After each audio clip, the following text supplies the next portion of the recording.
In this video and future videos onward, I will be comparing the recalibrated version of the comic to the archaic. It was my mistake for not doing so from the beginning.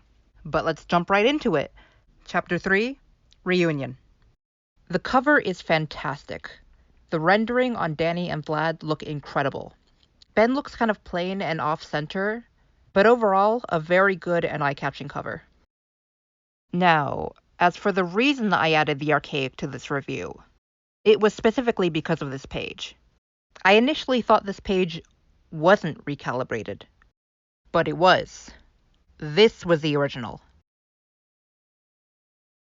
There's improvement, but the anatomy with Danny is off on the first panel.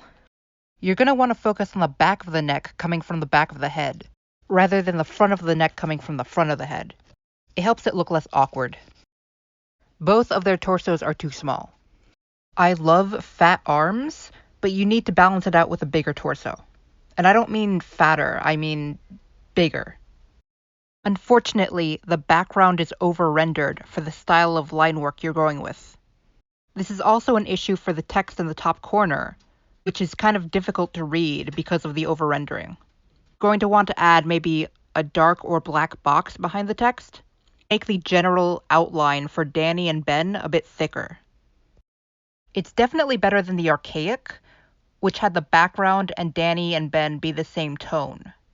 It made everything blend together in a way that was difficult to digest visually.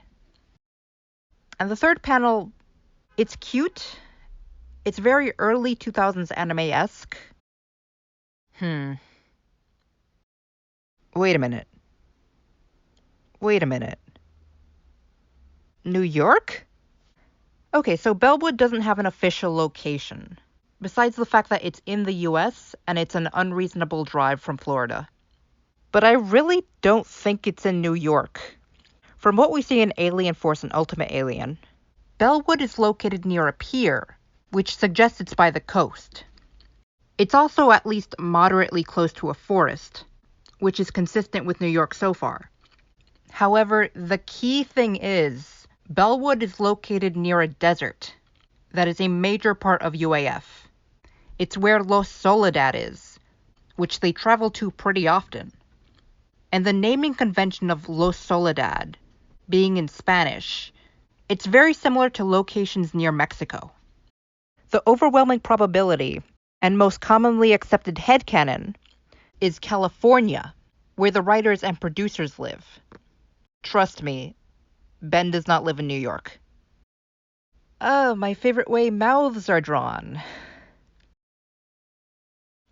Did Ben just call Vlad a blue-balled freak? Is he about to start sucking him off?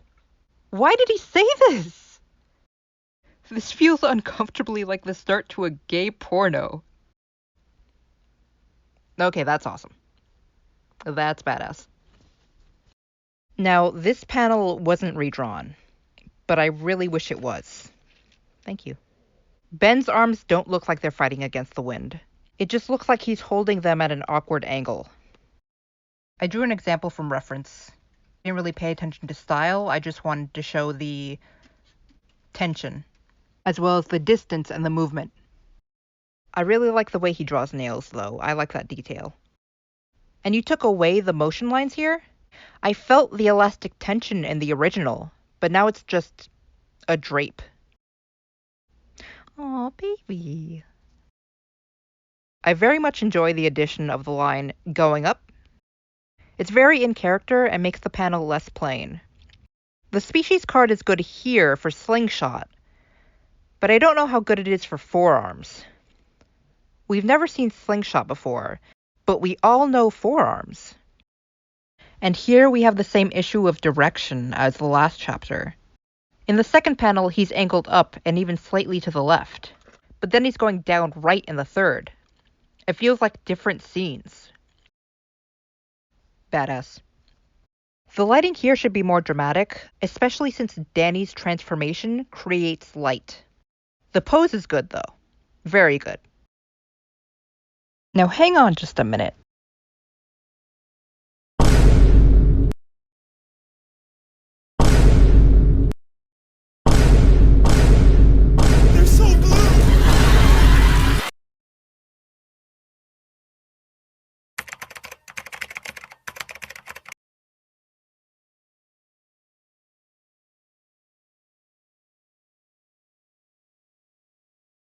Fantastic rendering, though the angle of Danny's beams here should be more to the left.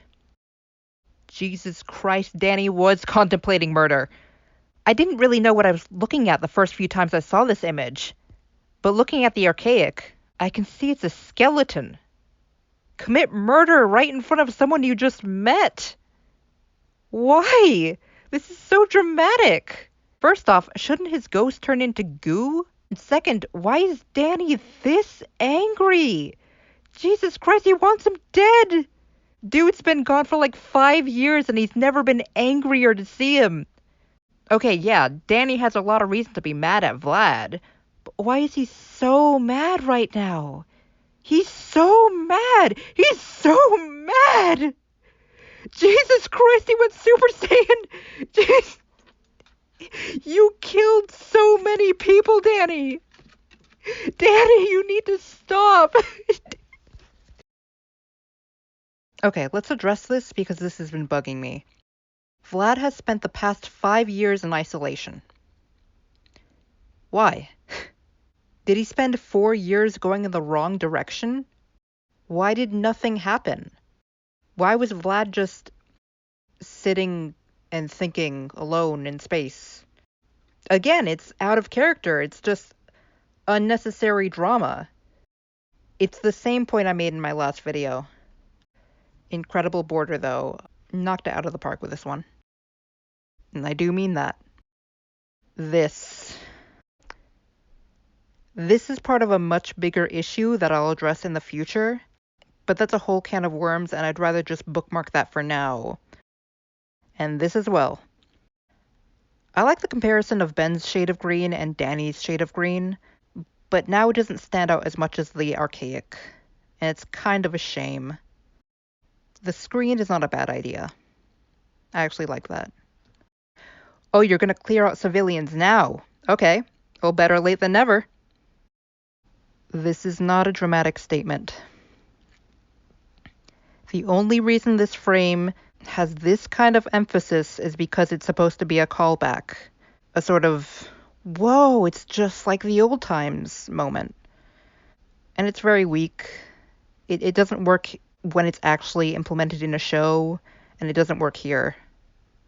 This is a very lame line, and it's given this aura of badassery that it does not deserve. It's kind of almost like a self-parody. But this is really funny.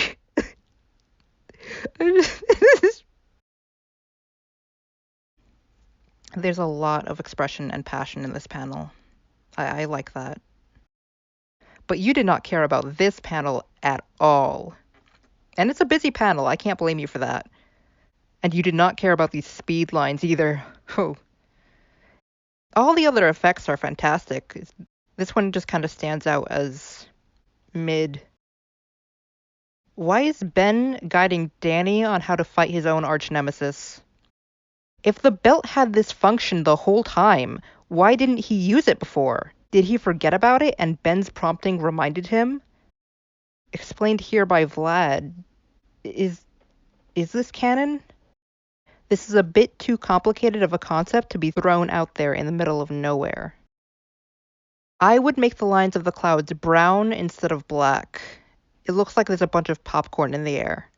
That doesn't look like Punch. That looks like Vlad threw a comet at him. How could you know he could break physics? Because you've seen both him and Danny do it repeatedly. They can phase through the ground. He was absolutely not pinned.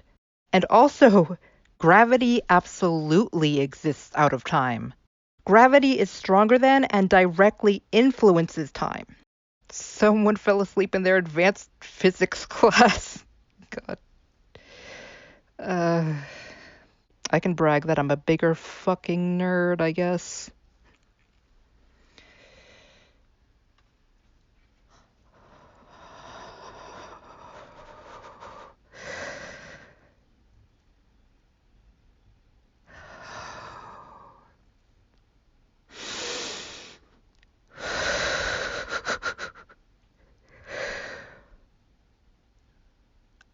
Crossovers are not bad.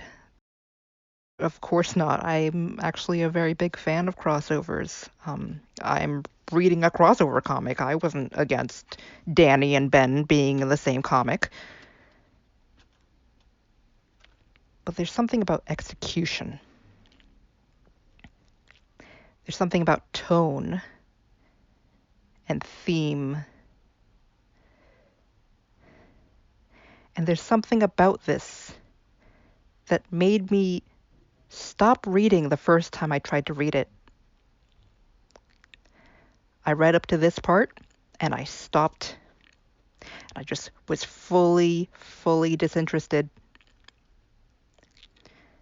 And that was a few years ago, and I just kept hearing about people being fans of the comic, so I came back. And I almost walked away again, but I kept pushing forward. And I'm maybe in the middle of the current release of the comic right now. And I wasn't able to make it past the second part.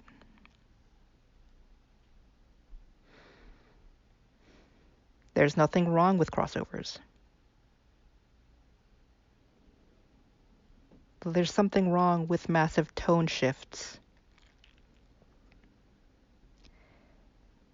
There is no consistent tone in this story. More to come in the next video. Thank you for waiting so long.